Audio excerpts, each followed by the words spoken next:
Think of it. A modestly successful comedian, Vladimir Zelensky, talked the United States of America into spending $350 billion to go into war that couldn't be won, that never had to start, but a war that he, without the United States and Trump, will never be able to settle.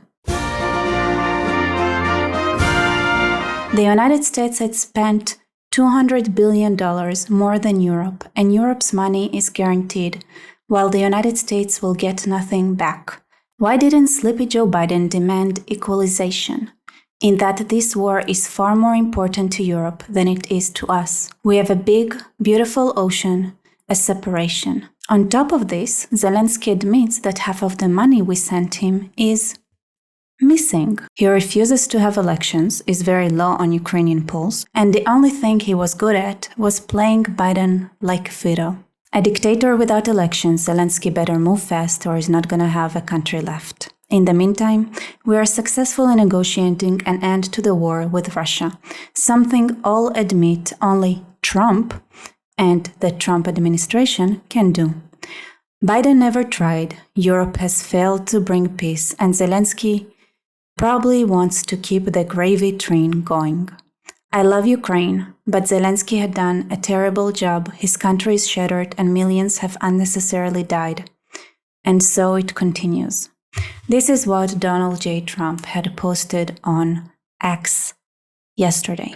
And that sparked a lot of responses, especially that Zelensky is loved by his people, his approval rating is 57%, which is the majority, and that his trash talking about Zelensky is unnecessary and untrue. I want to dive in and dissect what Trump is saying here, and I want to talk about Zelensky and what I think of him. But before that, here's a clip I filmed in November 15th, 2024, where I talked about the situation in Ukraine, where I was criticizing the United States and the way they manage their foreign policy. I didn't publish that because it's part of a bigger video, which has a lot of different sections talking about the foreign policies and history of the United States and what the interests of the United States are. But I think at this point, people can clearly understand what I meant when I said, you are losing money, they are losing their lives. First, like, comment, subscribe. That would really, really help my channel.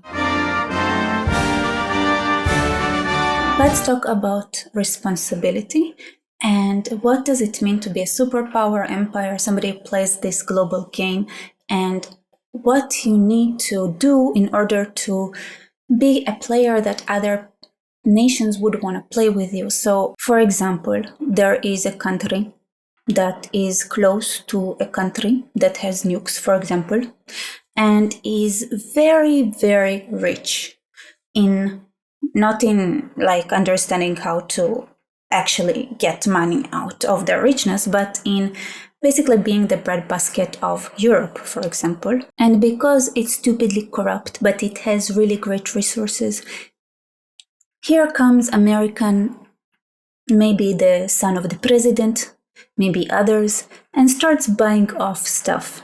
Buying, basically buying the country. The neighbor who has nukes, not happy. This is our turf. So they decide to invade. And then Ukrainians are, I spilled the country, sorry. Okay, it's Ukraine, fine. Ukrainians have a choice. They let Russia take them and then they move from one version of a corrupt system to another. For the people of Crimea, they were gladly added to Russia. You see, unlike international law, people in Crimea wanted to be part of Russia. And this inconvenience of international law that, had caused a lot of stir in the West. Yeah, okay, so. But West Ukraine didn't want, for sure. And Ukraine is rich. So the Americans decided that it's a good investment. What is the good investment? Fight Russia. We want to purchase Ukraine, and the risk of that is triggering an invasion by Russia. If you overthrow the pro-Russian government and use the corruption of the state, which is all across the board, to purchase the country, and then to secure the assets you had purchased, you decide to take the financial risk of pushing Ukraine into a war, saying we're gonna back you up. And anyway, we think that Russia wants to expand and it's gonna happen with us buying companies or without. It's like Russia would have done it anyway, and they really do have plans, and Putin has this dream, so it would have happened anyway. So that might risk Europe, which are a great, there is an emotional attachment to Europe. I don't know, like cool people, and whatever, emotionally attached. I don't know.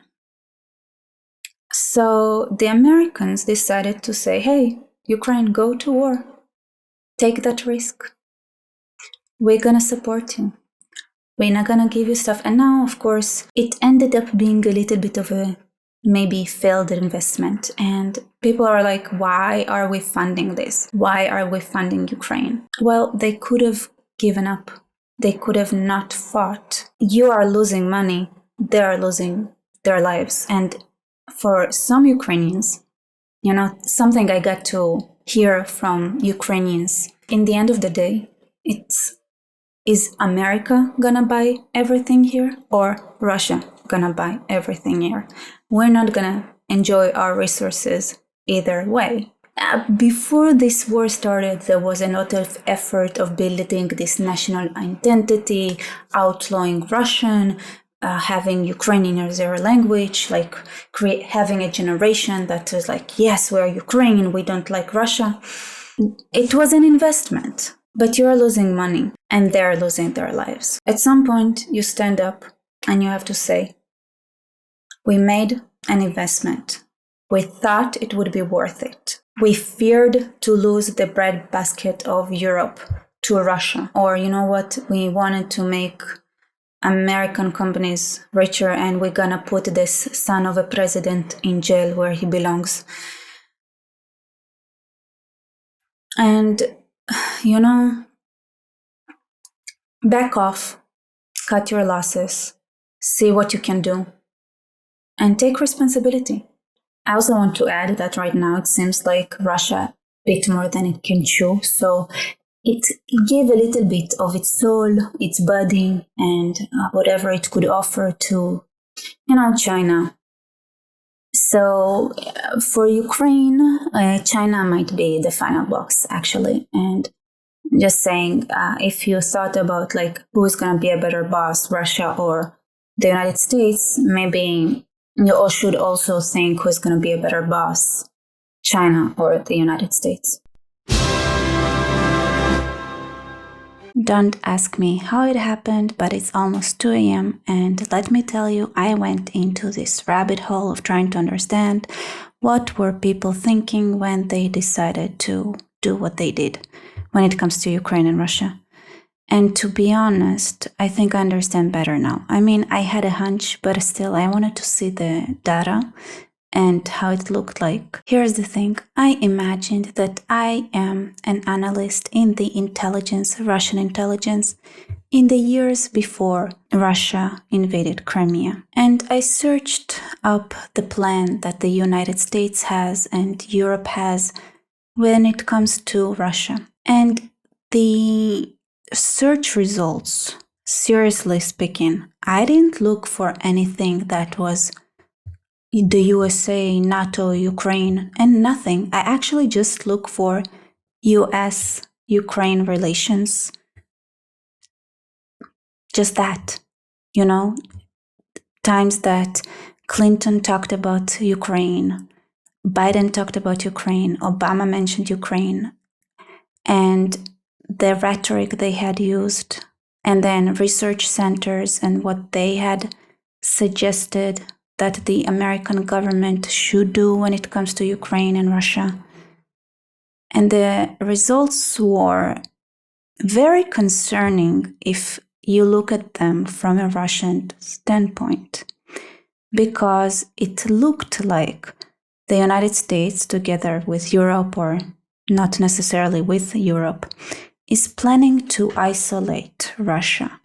And Putin, during those years, in the early 2000s, 2007, had repeatedly voiced his concerns about Russia's dependency on exporting oil and gas. While there were a good amount of research paper from the 2000s that had basically laid out a plan for the government of the United States to block Russian exports of oil and gas to Europe and in general. And doing that via Ukraine and Georgia, two places that are kind of the backyard of Russia, that for some reason Russia also decided to invade, to maybe make sure that this scenario would not happen. And it could have ended with Russia taking over Crimea to ensure that the Ukraine route is safe for them. But then it continued with a dam that was built on the water supplies that came from Ukraine to Crimea, which had put it in a very dire state of drought because they don't have fresh waters there. So problematic. Fine if you accept the Ukrainian claim, okay, that's Russia now, you have to take care of it, this territory yourselves, so we are not going to supply the water. So they block the water. Fine. But then there were plenty of references of Ukraine joining NATO and that kind of rhetoric that did look like this plan to suffocate Russia is still at play. Not that I think Russia did great the way they had managed themselves. I think they misread the map. I think they had taken things at face value. They should have dug deeper and realized that the American system is not very straightforward. Russians are very straightforward in general. Americans are not. So just because something is written doesn't mean that they're gonna go straight ahead and do whatever they say they're gonna do. But this is what happens when cultures collide. And when it comes to Ukraine, so there was a lot of rhetoric from the United States pushing Ukraine to do more deals with the EU. And basically, if you have this mindset from reading the papers from 2000 and you don't have a memory span of a couple of years, like you have in places that elections change the ruler, if you don't change the ruler as much, then your memory tends to be more long-term. You don't really think that there were like 10,000 government changes. No, in your mind, it's like, obviously, you're just going to continue the same policy. That could be another way to look at it, if we're being generous, which I feel like in this dance of idiots, generosity is what we have to give. And when it comes to Trump's tweet, it's mostly mumbo jumbo of crap. I don't know why he's angry with Zelensky. He's supposed to be angry with the United States and the Democratic Party. And here's what I think Trump is mad about. And I want to go through his tweet and talk about the comments that he made a little bit more in depth. Anyway, if you read the map from a Russian perspective, it looked like they were about to be suffocated with their exports completely blocked, basically, by this European, Ukrainian, American, Georgian, and Central Asia kind of cooperation. And Russians they only know one way to solve problems, and that is obviously the most stupid way. Here is what Trump is claiming. America spent $350 billion. Could be. I'm not going to check those numbers. I don't care. War that couldn't be won. It is a war that couldn't necessarily be won unless there was more presence of foreign powers in Ukraine. And by the way, that it could have also been a way to go, right? If you want to bring down Russia, then do it all the way and just join Ukraine and bring it down, bring Russia down. Trump also complains about America spending more money than Europe on Ukraine, which could be true. It's not true if you believe Ben Shapiro. I trust this dude. So here's the interesting part. This is what actually interested me. So Trump claimed that Europe is going to make money out of this war while the United States won't. And that is actually the interesting part, because with everything that the United States had published about wanting to work with Ukraine and trying to find these alternative routes for gas and oil transportation, the political situation in Ukraine was such that it was very hard to conduct business in Ukraine. So this is when the Americans were even more involved inside the Ukrainian politics, making it easier for Americans to do business in Ukraine and with Ukraine. And that was a very much of an uphill battle. And while they were struggling, actually Europe bypassed them and managed to do business better than America did. So America got themselves, they sent Hunter Biden to make it easier to do business. And there was even an American financial minister in the Ukrainian government. Memory card got full, so I was cut off mid-sentence. Anyway, so while the Americans were working hard on legislation inside of Ukraine that would allow them to do business, the Europeans had taken advantage of that and did business. Probably more than the Americans, so maybe Trump is gonna angry about that. I guess it makes sense to be angry about that. Maybe it is kind of backstabby to work with the Americans and then giving away resources to Europeans more than Americans. Maybe there is a backstabbing kind of element to it. I didn't look too much into it. It just from scratching the surface, if there is any truth to this claim that Europe can earn more, and of course they would, because it also theoretically now it has ways to pressure Russia when it comes to gas and future deals, because they have built alternative gas and pipelines and things like that to get whatever they need. Russia ended up screwing itself up by basically declaring this war. The kind of situation they feared, being blocked and their exports being blocked, actually kind of happened.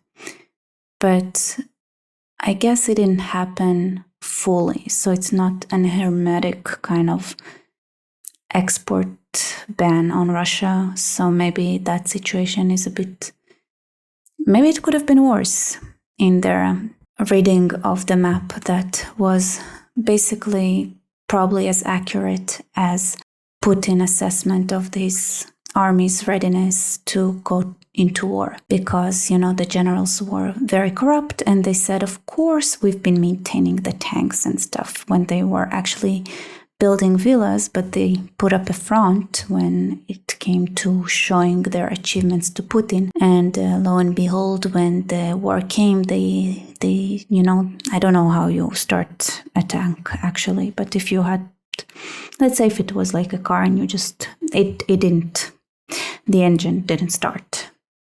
Apparently the villa money went to the villas. The tank money.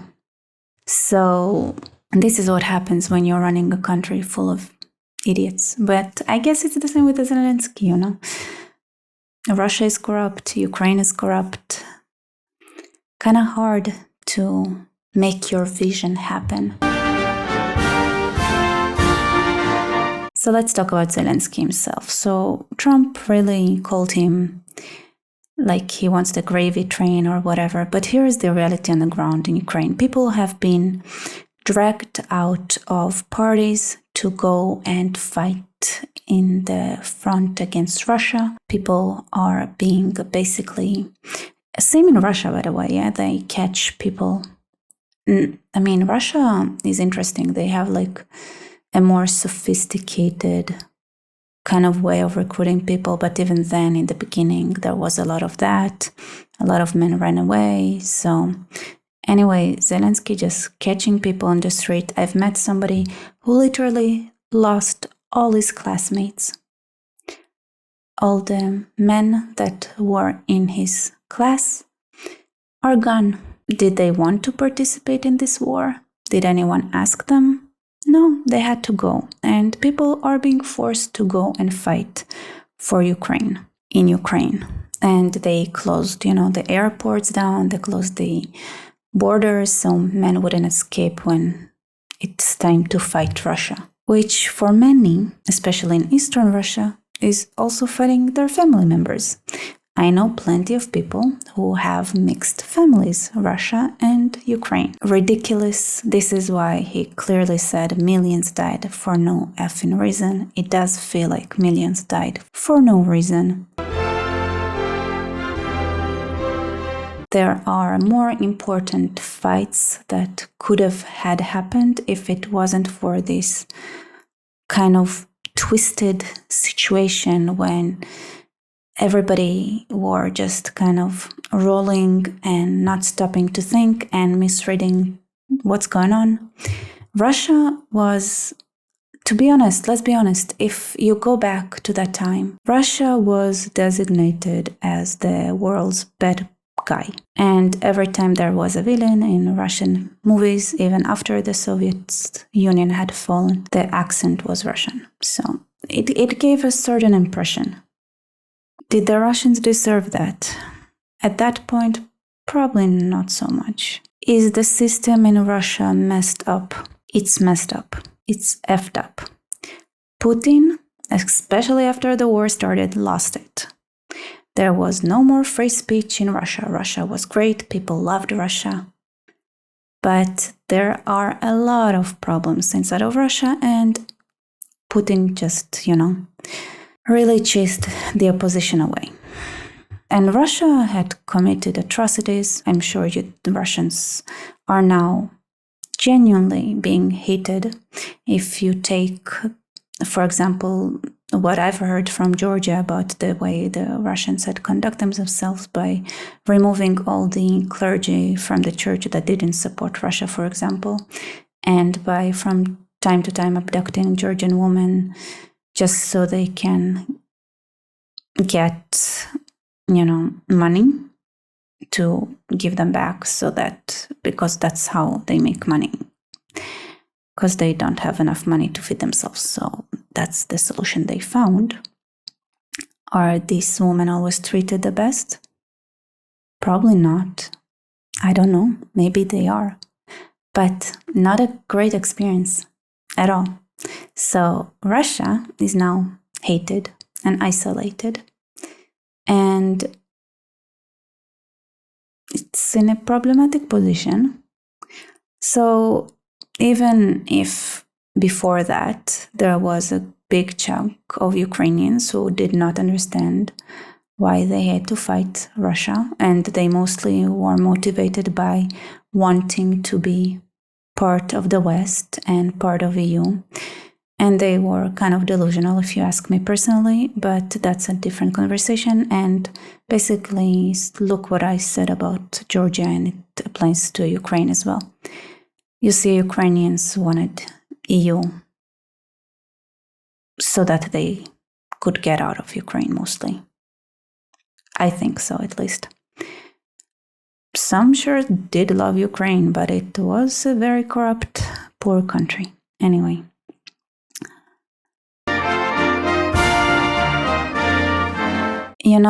When you're a leader of a country and you start trusting the fickle Americans and the lazy EU members who would only accept you if you are rich enough and you are poorer than Russia, and Russia feels threatened from being isolated and how much they depend on exporting gas and oil, and they don't feel like they have the leeway of, I don't know, being better because Russia is huge.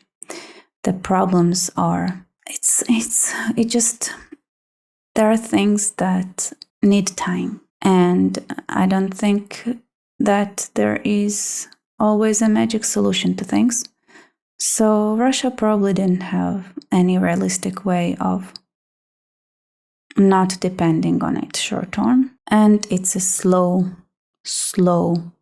very conservative moving kind of bear. It headed to a certain direction because the communication was awful. And now Trump is mad because America got screwed. I feel like what I should advise Trump is that, you come out with all those grandiose suggestions, and so did other governments before. If you are not gonna follow through, you are just gonna find yourself screwed somehow. Another thing that was cut off, and I just remembered that I didn't mention, is that there is missing money. Half of the money that was supposed to reach Ukraine never did. Who knows where it went missing? I wouldn't jump into conclusion that Ukraine is the only corrupt nation. One of the most convenient things about outsourcing gas and things like that, like the way the WEF, whatever their name is, the Global Economic Forum and the Democratic Party try to do, is that it's very easy to make money disappear if it's being sent further away to get the same things you can extract from your local turf and ground, but then you cannot make that much money disappear on the way. So, and my personal thoughts on Zelensky: this dude is an effing idiot. Really, he cannot read the room. He came to Israel where people were, wanted to sympathize with him, and he managed to antagonize Ukrainians that live in Israel with his rhetoric, because he went ahead and talked about how much they're like the Jews in the Holocaust with everything they're going through, which was insulting considering that at the same time there were a lot of Ukrainian initiatives and also Polish ones, but it's not about Poland right now, to try to remove their involvement with the Holocaust, even though they actually did a lot of the work on the ground. Their grandpas, grandmas, and people who go to talk in the Canadian Parliament as representative of Ukrainians, resistant fighters, did to the Jews. Yeah, so this was an amazing show of, dude, read the room. You're losing your audience. And he clearly was endorsing the Democratic Party in the United States. Idiot. So Neil Ferguson had said, this will not stand, this aggression against Kuwait. George H.W. Bush on August 5th, 1990. Full quote from John Macomb's biography. Future history students will be asked why this stopped being the reaction of a Republican president to the invasion of a sovereign state by a dictator. J.D. Vance had translated Trumpism into digestible English, saying, for 3 years, President Trump and I have made two simple arguments. First, the war wouldn't have started if that's not interesting. What is Neil's actual plan for Ukraine? Another aid package? Is he aware of the reality on the ground? Yeah, Russia is huge. They can supply whatever they want to themselves. And there are enough of anti-Western forces that, can take advantage of that kind of dynamic that Russia is having with the West right now. All right, let me read the bottom line here. We believe the continued conflict is bad for Russia, bad for Ukraine, and bad for Europe. But most importantly, it is bad for the United States. Given the above facts, we must pursue peace, and we must pursue it now. President Trump ran on this, he won on this, and he's right about this. Interest, not moralism or historical illiteracy, will guide President Trump's policy in the weeks to come. And thank God for that. Yeah, there is so much more to gain from Russia cooperating with the West than not, because you have bigger problems. Maybe you would not be able, and probably it's impossible to actually remove the entanglement that Russia has with China. But Turkey is also unstable, and Russia is an alternative. You don't want two crazy dictators, Turkey and Russia at the same time, and with Ukraine in the middle of them. And if you can cut off at least, if not Russia from China, but at least cut off Russia from Iran and Turkey, which, by the way, Turkey and Russia cooperating is stupid. But that's a different story. Yeah, that might be worth it. And not, is there any way to stop the war in Ukraine without this kind of appeasement? Probably not, because you'd have to break up Russia. It's not easy. Russia is an empire, a real one, right? Different populations, very ethnically diverse, very different kind of geographies. Pretty hard to manage in general. If you break down Russia, the first places they're gonna lose are probably the Muslim populated areas and places like Dagestan, Chechnya. And those places are on the higher ground in Russia, and they can basically run into the mainland, which nothing would block them, and just annihilate everything on their way, because why not? Literally, why not? You think something changed with this kind of population since the Mongol invasion? There is a lot to lose. I mean, if Russia falls apart, China would probably take over Siberia. That's not hard. I don't know. I don't think you want to start this kind of mess, to be honest. Anyway, thank you for watching. Like, comment, subscribe. Please consider supporting this channel in the links down below. Buy me coffee or Patreon, whatever works for you. That really, really helps.